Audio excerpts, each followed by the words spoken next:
आप सभी को नमस्कार, जय भीम। आज इस अभूतपूर्व बेलामय और इतने शुभ दिन पर जब पूरा राष्ट्र डॉक्टर भीमराव अंबेडकर की जयंती मना रहा है, हम सब भी इस इलेक्ट्रॉनिक माध्यम से मिल रहे हैं। सर्वप्रथम मैं समस्त आयोजकों को और विशेष रूप से करुणा जी को के प्रति आभार व्यक्त करता हूं कि उन्होंने हम सबको ऐसे शुभ अवसर पर इकट्ठा किया।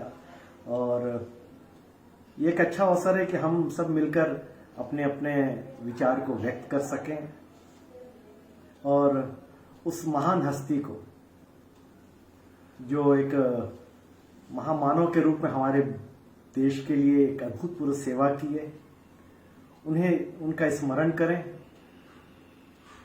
और मुझे ऐसा लगता है कि जब भी हम किसी महान शख्सियत के छिपे हुए गुणों को हम चर्चा में लाते हैं, अपनी समीक्षा करते हैं, तो वो जो गुण हैं वो हमें भी प्राप्त होते हैं, उसका लाभ हमें भी मिलता है। और आज सैकड़ों वर्ष बाद भी हम अगर उन शख्सियत की चर्चा करते हैं, हम तो निश्चित रूप से लाभान्वित होंगे, वैचारिक रूप से और मजबूत होंगे, और उससे भी कहीं ज्यादा हम सब इस बदलते परिस्थिति में अपने आप को और मजबूत कर सकेंगे।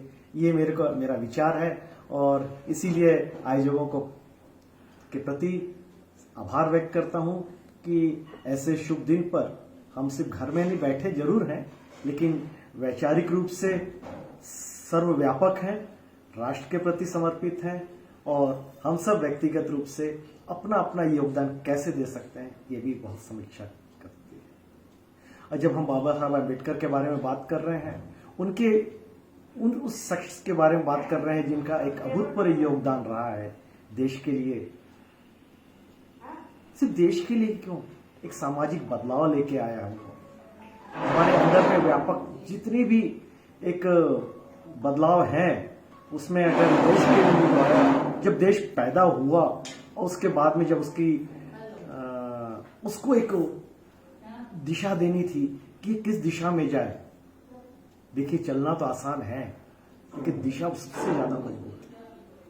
तो उस समय में जितने भी नेता थे जिन्होंने देश के प्रति अपना समर्पण दिया, और एक नियोजित रूप से कि हमें संविधान ऐसा होना चाहिए जो हमारे लिए मार्गदर्शक के रूप में रहे कि हमारा देश किस दिशा में जाए।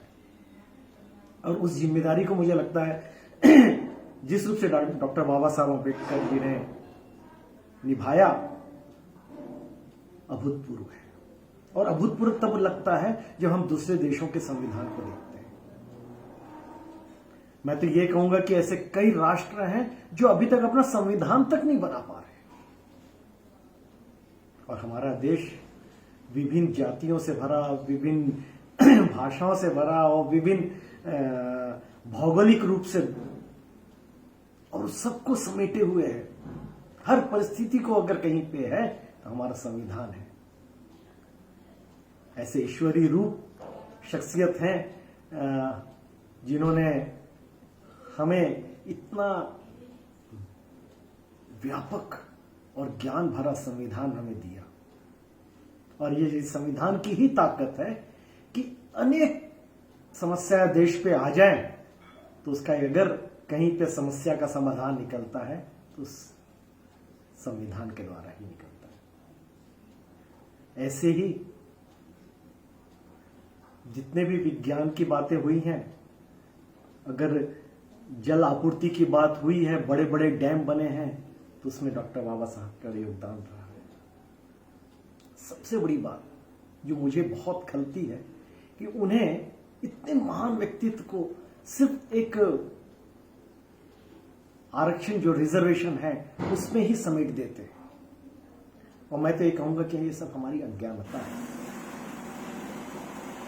उस समय का जो निर्णय था, वो निर्णय पूरे भारत को मजबूत आधार प्रकट करने के लिए था, या आधार का एक बेस था कि हमारा देश सिर्फ दायां हाथ ही मजबूत ना रहे, हमारे देश का बायां हाथ भी मजबूत हो, तब जाके पूरा शरीर मजबूत होगा, तब जाके पूरा देश मजबूत होगा। और ये प्रयास अगर उस समय किया गया है तो आज 70 साल बाद देखें तो हमारा देश बहुत आगे तो बढ़ा है, विकास तो काफी हुआ है। और मैं तो शिक्षा के क्षेत्र में हूं, तो जिस तरीके से शिक्षा के प्रति युवाओं का रुझान देखता हूं, मुझे बहुत उत्साह भी होता है।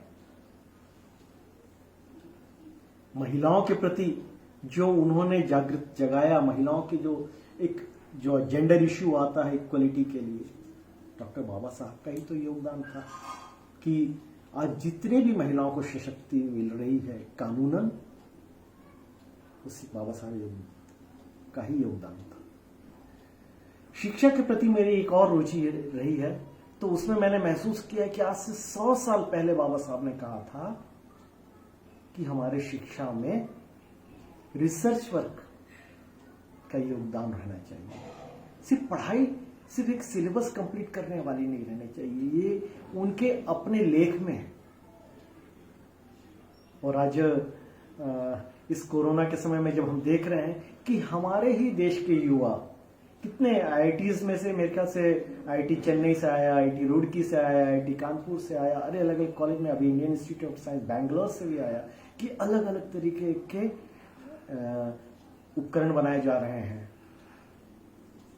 मेडिकल टेक्नोलॉजी को इतना एडवांस किया गया है, जो हम कभी विदेशों पे आधारित रहा करते थे, आज हमारे देश के लोग सब निर्मित कर रहे हैं। और छोटे छोटे में तो आप देख ही रहे हैं कि किसी को एक सैनिटाइजर के लिए एक नया बनाना है तो वो हमारे देश में बन रहा है, वेंटिलेटर बनाना तो हमारे देश में निर्मित हो रहा है। तो ये सब कॉलेज में भी हो रहा है। तो मुझे इस सबको देख के लगता है कि इसकी कहीं ना कहीं पे आधार उस समय के 100 साल पहले का था कि यस, हमारी एजुकेशन में ये रिसर्च भी होना चाहिए। ऐसी शिक्षा की बात निकली तो एक और बात बता दूं कि मुझे आप सब, क्योंकि आप सबके बच्चे भी उसी चीज को झेल रहे हैं, मैं कहूंगा कि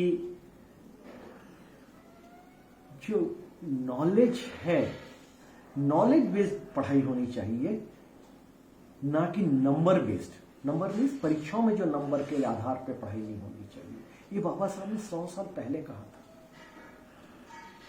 लेकिन हमारी शिक्षा प्रणाली उस रूप से निर्मित नहीं हुई, और हमारी पूरी पढ़ाई के जो पैटर्न है वो सिर्फ नंबर अर्जित करने के लिए कि कितने मैक्सिमम नंबर हम अर्जित कर सकें। और ये मैं कहता हूं,